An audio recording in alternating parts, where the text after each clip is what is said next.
Ketemu lagi di Hot Room.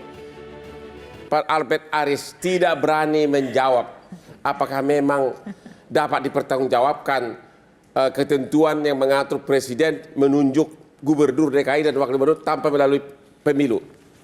Bukan nggak berani atau tidak, Bang. Apa dong? Jadi kan saya Sekarang ini jawabannya tadi, berani atau tidak? bukan seperti itu, Bang. Apa? Tapi begini, Bang. Amanat dalam pasal 41 ayat 4, Bang, Undang-Undang IKN, Ya. itu mengamanatkan pembentukan provinsi kekhususan Jakarta, Bang. Benar, tapi tidak diatur di sana mengenai pemilihan gubernur. Jadi begini, Bang, kalau bicara tentang kekhususan Jakarta, maka kita sebenarnya bisa merefer ke 18B Ya. Undang-Undang Dasar 1945. Yaitu? Bahwa negara menghormati satuan-satuan daerah yang bersifat khusus. Yang Kalau diatur dalam menghormati undang-undang. maksudnya apa? Apakah gara-gara khusus maka gubernurnya pun harus khusus? Begini, Bang, sejauh ini Pak Jokowi tanggal 11 Desember sudah menyatakan sebaiknya atau agar lebih baik dilakukan pemilihan umum, Bang, seperti sekarang. Itu kan Tanggal 11, Ya. tanggal 7 Mendagri Tito Karnavian sudah menyampaikan juga bahwa pemerintah itu hendak menjaga demokrasi, Bang. Berarti sementara ini pandangannya adalah bahwa kami melihat itu pemilu seperti indahnya sedia kan kala, begitu, Bang. indahnya begitu. Nanti begitu akhirnya goal undang-undang ini akan ada kata-kata DPR kok yang buat, bukan kita. Nah, begini, Bang. Tadi pada saat pembahasan di awal, Bang, di perancangan di balik itu, Bang, itu kan memang ada menyerap masukan pemerintah. Nah, nanti dalam pembahasan tingkat 1, setelah sudah ada daftar inventaris masalah, kita dengarkan lagi, Bang, bagaimana aspirasi masyarakat DKI. Sekarang kita dengarkan dulu dari ahlinya Margarito Kamis. Kekacauan apa yang terjadi kalau goal undang-undang yang mengatakan bahwa presiden berhak nunjuk langsung gubernur dan wakil gubernur DKI? Begini, Bang, abang ini nggak percaya Jokowi. Hah? Abang percaya nggak? Saya percaya, tapi kan kita bicara undang-undang. abang percaya sekarang. nggak sama Pak Politik Jokowi? dan kepercayaan itu dua hal berbeda. Iya, tapi Anda tahu kan, Ya, politik itu dilaksanakan oleh orang. ya. Dan kalau orang sudah ngomong begitu, kayak tadi dia bilang, Presiden Jokowi itu tidak menghendaki pemilihan ditunjuk langsung. Ya. Pak Menteri Dalam Negeri tidak menghendaki penunjukan langsung. Terus abang percaya siapa? Politisi berkelas. Ya. Yang dipegang adalah ujung lidahnya. Mereka mau jadi apa? Mereka sudah ngomong terbuka loh. Saya Kalau dia bilang, kiranya- nah itu dia yang mesti kita pegang. Oke, sekarang Anda sebagai ahli, saya mau tanya sekarang. Ini kan kalau ternyata berbalik tetap disahkan undang-undang ini presiden diberi wewenang. Iya, Kekacauan apa yang terjadi ada sebagai ahli? Agak sulit ya saya mengatakan. Paling mungkin kan kalau kita bicara sistem kan yang paling mungkin orang yang tidak setuju pergi ke Mahkamah Konstitusi. Jadi menurut Anda itu pasalnya tidak dapat dibenarkan? Sebagai orang hukum, abang tahu bahwa hal tertinggi dalam hukum adalah reasoning. Ya, Reasoning gitu ya. reasoning. Reasoning dan hal teresensi dalam reasoning itu adalah logis. Logis. Begitulah yang diminta oleh Cicero. Ya, Begitu ya. Sekarang mari kita cek Ya. di mana reasoningnya pasal. katanya karena khusus DKI. Lo, di mana? Itu tadi dia yang Ini bilang aku karena setuju khusus. gitu ya. Coba cek di dalam perdebatan PAS 1 BP MPR. Ya. Ada nggak dari 60 orang itu satu saja orang yang bicara tentang tunjuk menunjuk? Tidak ada. Oke. Semuanya pilih hanya 2. Ya. Langsung atau melalui mereka. Oke. DPR. Tidak ada yang lain itu. Jadi dari mana ini orang-orang DPR ini yang merancang pasal ini menemukan alasan itu? Ya. Karena itu inkonstitusional. Dari Artinya awal. Margarito sekarang mengatakan bahwa memang kalau itu pasal tidak ada reasoningnya. Tidak ada reasoning. Nah, gitu Tidak dong reasoning dari secara awal. politik maupun tidak ada reasoning secara konstitusional. Ya. Begitu itu. Jadi karena itu bagaimana caranya pasal ini mesti diterima? Oke, jadi Margarito Dan di atas mengatakan itu semua, tidak ada Pak, menurut reasoningnya. saya di atas itu semua kita mesti pegang lidahnya Presiden Jokowi. Oke. Dan kita mesti pegang lidahnya Pak siapa? Tito gitu.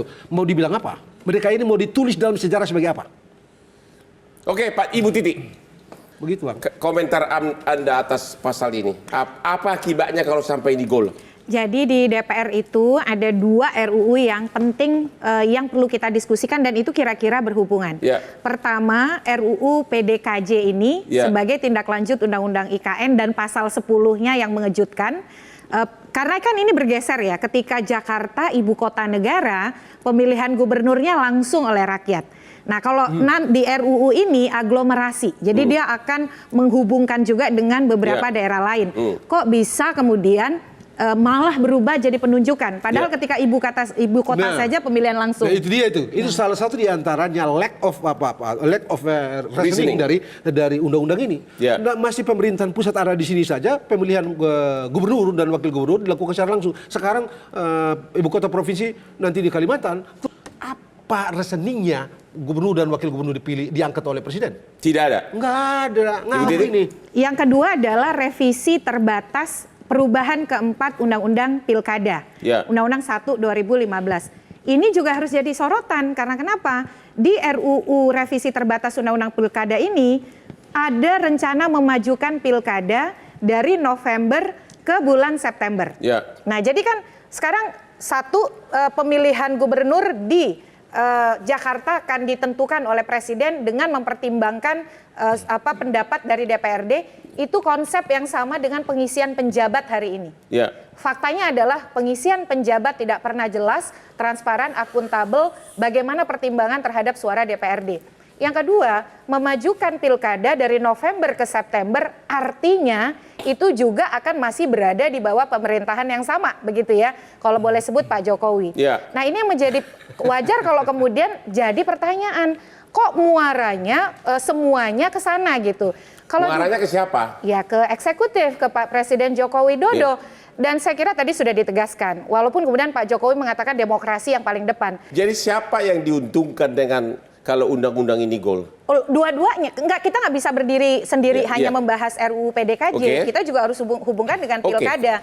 Kalau RUU PDKJ ini kan merayu karena ada keuntungan pada presiden. Ya. Apalagi kemudian pengisian gubernur Jakarta itu harus dilakukan serentak. Ya. Dengan nanti kalau pilkadanya maju di September berarti kan masih di bawah Presiden Joko Widodo. Ya. Tetapi kalau pilkada dimajukan ke September dari November, yang diuntungkan siapa? Anggota DPR terpilih. Karena kalau dia ikut pilkada di bulan September dia kalah, dia masih bisa dilantik di anggota DPR tanggal 1 Oktober 2024. Jadi dugaan saya ini proposal ini bisa muncul dari DPR, jangan-jangan merayu supaya pilkada bisa maju di bulan September. Jadi apa? Tukar menukar nih? Tukar menukar. Karena kenapa? Karena dulu kan diusulkan agar memajukan pilkada ke September itu pakai perpu. Ya. Tapi kan Presiden Joko Widodo nggak mau, bilangnya kalau mau revisi terbatas undang-undang. Nah ini dimulai nih revisi terbatas dan jadi RUU inisiatif DPR. Oke. Ya, saya kasih catatan bisa, Bang. Coba, katanya DPR yang Betul. diuntungkan di sini. Saya mau mengamini apa yang disampaikan oleh Bung Margarito dan Titi, ya. Ya. Dengan ulasan yang memang seperti itu. Ya. Jadi memang kita kalau bicara soal RUU PDKJ ini tidak bisa kita pisahkan dengan revisi terhadap RUU Oke. Pilkada. Kenapa? Jadi begini, RUU Pilkada ini karena dia dimajukan, kemudian pelantikan untuk DPRD terpilihnya dimundurkan menjadi November, Ya. berarti yang pertama adalah pilkada dilakukan tanpa ada pengawasan DPR. DPRD belum terbentuk. Itu Ya, satu. ya. Yang kedua, masih dalam masa pemerintahan Jokowi ini karena Ya. baru berganti di bulan Oktober. Ya. Nah, itu yang pertama. Sehingga ada kaitannya ini. Jadi yang dia kedua, dong, jadi dia dong yang angkat dong. dia yang akan kalau dimajukan. Gitu ya, kalau dimajukan, Nah, kan? makanya ini menurut saya juga harus menjadi awareness dari masyarakat. Itu yang pertama.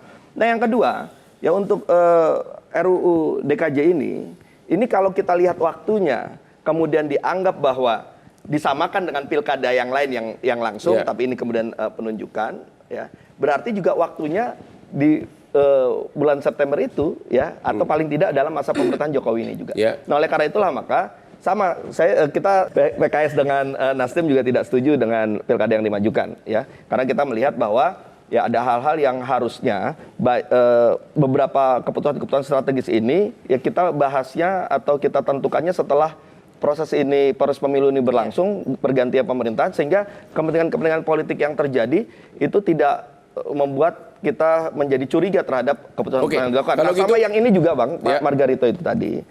Saya setuju sekali, makanya tadi sejak awal saya katakan Pak Presiden sudah bicara seperti itu, Pak Mendagri sudah bicara begitu. Kita harapkan ini menjadi kunci, harus kita kunci sama-sama di acara Kita ini. harapkan. Ya, kita kunci di acara ini. Jangan sampai kemudian kita ketika pembahasan malah berubah. Jadi hari ini menjadi penting ya untuk mengingatkan bahwa jangan sampai pemerintah berubah. Kalau memang sudah menyatakan bahwa setuju dengan pemilihan, ya sudah. Yang kita Ya sudah oke, ucapkan kita sih. istirahat lagi deh. Ya. Susah mencari reasoningnya nih.